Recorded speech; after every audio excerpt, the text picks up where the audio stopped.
What's up, YouTube? You already know who it is, the host with the most, famous Ace, and the place to be. And you already know that we two made for TV. So, before we get started, make sure you like, comment, and subscribe to the channel. Let us know what you think about the fights today. I'm going to give you my reaction to everything from top to bottom. And yeah, let's get into it. So, first things first, I'm going to say it was a great weekend of boxing. First, we had Friday night's all-women's card put on by MVP.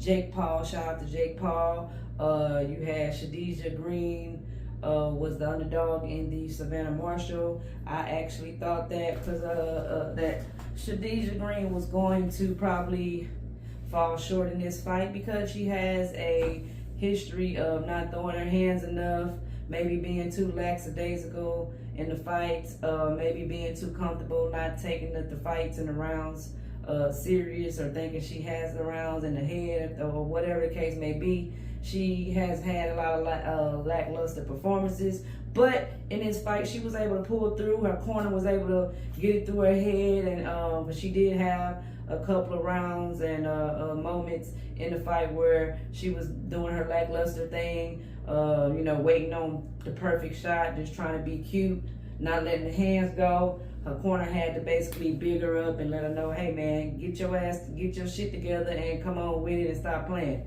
And when they did that, the next couple of rounds she came out and really finished strong and you know, got the win. And she also won the extra $250,000. So shout out to Khadijah Green on her win.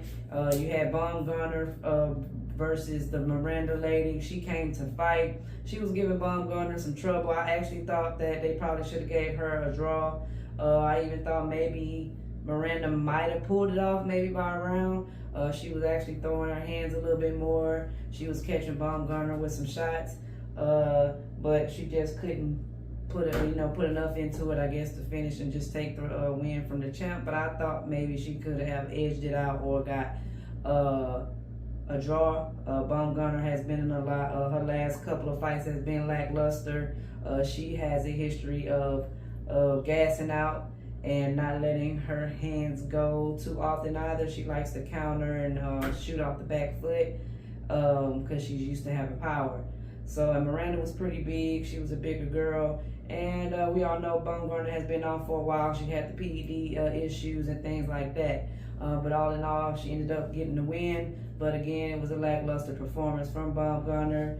Who else we had? We had some the prelims with a couple of the girls that were probably not well known. We had the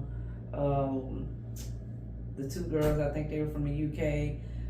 They put on a pretty okay fight. I didn't even stick around and watch it too much. Then you got the black chicken. She ended up losing her fight. She got stopped by the chick from England. I think she was from England too. But yeah, all in all, it was a pretty good card. And you also, of course, got the Amanda Serrano versus Katie Taylor. Amanda still couldn't pull it off. This time she did try to use a different game plan instead of coming forward with the pressure and not so good defense. This time she tried to box a little bit more and watch her defense, and thought maybe that you know, her corner thought maybe this game plan would give her that edge in the win. Unfortunately, it didn't. Actually, it had her the scorecards was actually, I think, even more further apart than the last two fights. So unfortunately, she did not get the win. She didn't, and this the first time I can actually say, I would probably say I would say it probably could have been a draw. One card did have a draw because Katie wasn't doing too much either. She was kind of waiting on Amanda to kind of catch her in between the shots. That's what she's good at. So, all in all, it was a good card. Shout out to Jake Paul, MVP, all those guys over there putting on for the women. Then you got the fights today. The first opener was, you know, they're just trying to build up that Chinese guy. That was a whatever fight. The Morrell fight was an incredible fight. He pulled off the win. He got dropped in the fight, but came back, kept pushing and kept putting on pressure on the guy, Karamov or whatever. The guy's a real big, strong Russian, and he came to win, you know. I think Morrell edged it out. It could have been a draw. A lot of people were saying that they thought the Russian won. I don't think he won. Morrell was catching him, even with the knockdown that Karmalov, how do you say his name, got. I just don't think he was doing enough in the rounds just to take over, basically. So yeah, that was a good fight, an incredible fight. Then the fight after that one was Matias and Puello. Matias edged out the win. It was kind of boring, really. Puello's a boxer on the back foot, likes to catch you in between punches, catch you and then move, kind of like a Shakur type style. It was a good back and forth. I think it should have been more like a draw, probably. Maybe Matias edged it out, but he was getting hit a lot. His defense is not all the way there when he's just on a mission. But yeah, it's like I think Matias need to maybe work on his stamina a little bit more, because it's just like he just couldn't push through to even finish it. But he ended up winning. Then you have Shakur Stevenson versus Zepeda. Of course, Shakur won all 12 rounds. It went 12 rounds. I think a lot of the rounds were kind of close because Shakur was just sitting there trying to stay in the pocket to try to be more entertaining. It still ended up being a boring fight to me because I think Shakur could have stopped Zepeda, but he just didn't. For some reason, he just don't have that dog in him to push through and actually go for the stoppage. For whatever reasons, he just doesn't do it. He definitely could have stopped Zepeda. I don't think nobody really thought Zepeda would won. I don't even think Zepeda's punch output was that good in this fight at all. It seemed like he threw less punches and wasn't throwing too many punches. So maybe Shakur was stinging his ass a couple of times, which brings me to my point of Shakur could have stopped Zepeda, and he just didn't do it. Again, I just feel like he just don't have that dog in him to actually put on those type of entertaining fights. I don't think he wants to take chances, and that's just in his head. That's how he fights, and I don't know if anything or anyone's going to change that. The only way I see Shakur being a part of an actual exciting fight is if he fights one of these young guys that got the footwork, that got the power, that can actually threaten him with shots, and to where it is more entertaining. The only way that fights are really entertaining is when they can have you on the edge of your feet, on the edge of your seat, where you just like, oh, who's going to get knocked out? Who's going to get tagged? You know, that's what's exciting about that's what makes it entertaining. The entertaining boxing matches is when there is a possibility of someone getting knocked out. In Shakur's case, everyone knows that he's probably not going to go for a knockout or going to knock anyone out because he just doesn't give that. But other than that, Shakur is still he's a great fighter. He picks his shots. He's a master at footwork and maneuvers around the ring. But I just don't see him, being that Tank type of superstar where he's selling out big arenas where people will travel anywhere to go see his fights, where there are women coming out to see his fights when he fight like Tank. That's what people fail to realize. They can say what they want. He don't fight nobody. He's not this. He's not that. But the guy is putting asses in the seats. He's entertaining. He's knocking people out when he's fighting them. The last fight was a draw. It was still entertaining because anybody could have got knocked out. Everybody knows Tank could have knocked the dude out.